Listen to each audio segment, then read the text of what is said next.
Om Tat Sat. My humble prostrations to the all-pervading Brahman, to my worshipful Guru, Swami Jyotirmayananda Maharaj, to all the sages and saints of this world, and to you divine souls watching today's satsang. Today we are studying Sutra number 20 of the Samadhi Pad of the Raja Yoga Sutras of Patanjali, commentary by my Gurudev Swami Jyotirmayananda and narrated by myself, Swami Nikhilananda. So this sutra is Shraddha, Virya, Smriti, Samadhi, Pragya, Purvak, Iti Resham. Let's repeat. Shraddha, Virya, Smriti, Samadhi, Pragya, Purvak, Iti Resham. Shraddha means faith, Virya, energy, Smriti, memory, Samadhi, superconscious state, Pragya, which is intuitive vision, Purvak, it means along with, Iti Resham, for others. So remember in the last shloka we had talked about, in the last sutra we had talked about people who had or yogis who had reached a very high state and they just needed one more embodiment and they get into asampragyat, the highest samadhi, and then they get liberation. But this sutra is for the rest of the people who have not reached to those high states, maybe just started and or they were at the lower levels. So here it says, for other yogis the highest samadhi is attained gradually by the practice of faith, energy, memory, and then samadhi and intuitive vision, going through these processes, and then those steps which we have already talked about, the vairagya, then the sampragyat samadhi, after that comes the viveka khyati, then dharma megha, then paravairagya, then asampragyat samadhi, followed by kaivalya. So it's a very structured process, but it happens on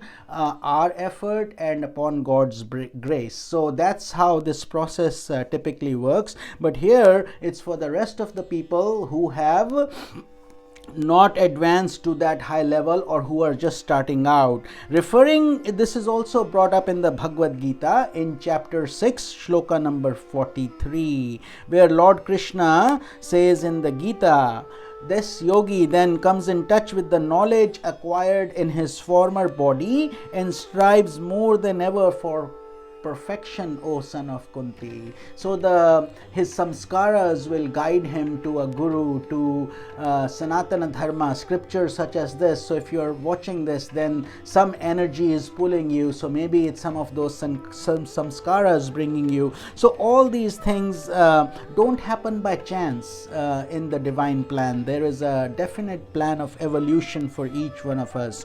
So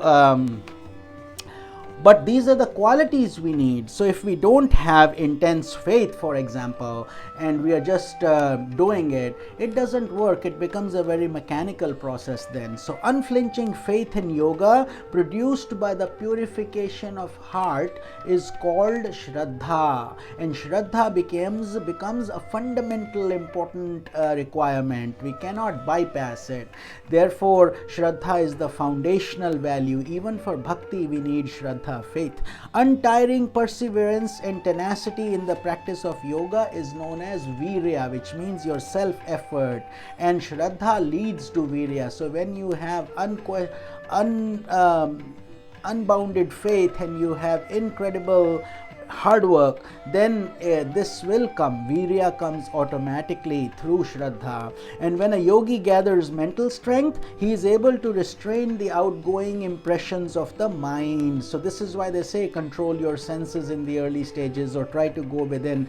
There is a deep systematized process that has been set up. So but since our mind has been so used to going outwards, it takes a lot of effort to try to control it. This causes is the revival of good past impressions. So when we start working on it, it starts coming back. And this is called memory or smriti. And memory of past yogic practices aids a yogi to move forward with greater intensity and momentum. That is why, sometimes some things come so much easier to us and some things come so hard. This is why, because we've practiced those things in our previous lives, and therefore they are coming so much easier to us. As a yogi begins to experience samadhi, he gradually develops the intuitive vision. So intuitive vision comes from intense practice of samadhi, and it comes as a prasad, which means a holy sacrament from God, as a blessing for your efforts.